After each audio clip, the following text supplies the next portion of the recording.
God is not outdone by evil, and as we've already learned, He's offering massive graces and mercy in this our day. Why? Because now is the time of mercy. And as we learn in the second secret of Fatima, these graces of mercy come to us through the Immaculate Heart of Mary. Specifically, Mary said to Lucia, "You have seen hell, where the souls of poor sinners go. To save them, God wishes to establish in the world devotion to my Immaculate Heart. If what I say to you is done, many souls will be saved and there will be peace. The war is going to end, but if people do not cease offending God, a worse one will break out during the pontificate of Pope Pius XI. When you see a night illuminated by an unknown light, know that this is a great sign given you by God that He is about to punish the world for its crimes by means of war, famine, and persecutions of Church and of the Holy Father. To prevent this, I shall come to ask for the consecration of Russia to my Immaculate Heart and the communion of reparation on the first Saturdays. If my requests are heeded, Russia will be converted, and there will be peace. If not, she will spread her errors through the world, causing war and persecutions of the Church. The good will be martyred, the Holy Father will have much to suffer, various nations will be annihilated. In the end, my Immaculate Heart will triumph. The Holy Father will consecrate Russia to me, and she shall be converted, and a period of peace will be granted to the world. Okay, now let's unpack several of the more remarkable points from Our Lady's words to the children.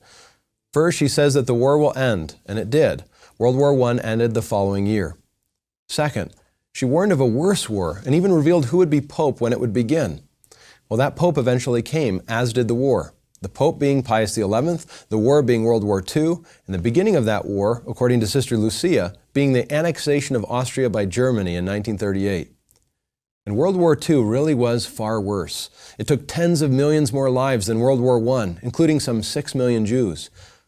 Third, Our Lady mentioned a night illumined by an unknown light.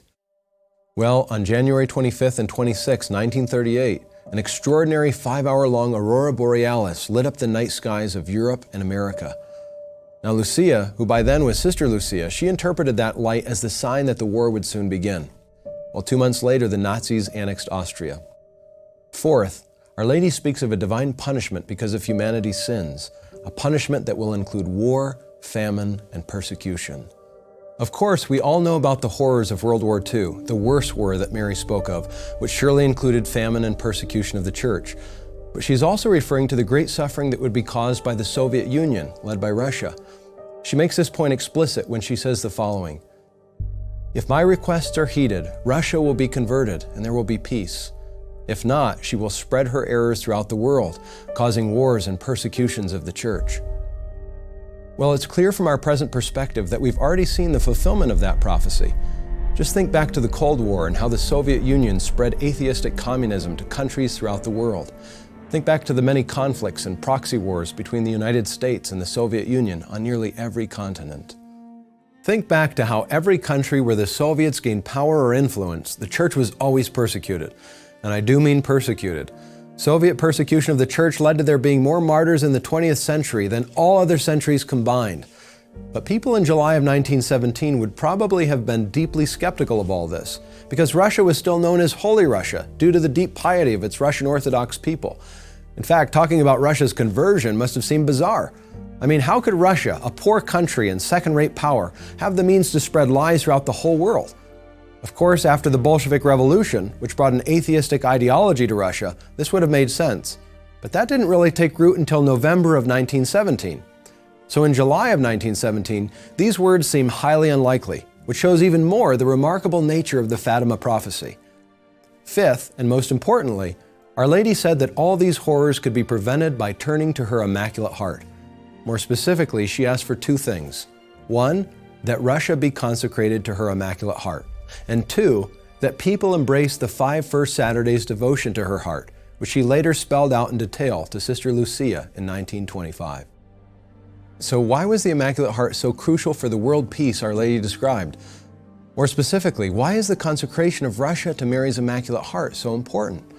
Sister Lucia asked Jesus this very question, and here's how he answered. The consecration is so important because I want my whole church to acknowledge that consecration as a triumph of the Immaculate Heart of Mary, in order to later extend its following, and to place devotion to this Immaculate Heart alongside devotion to my Sacred Heart.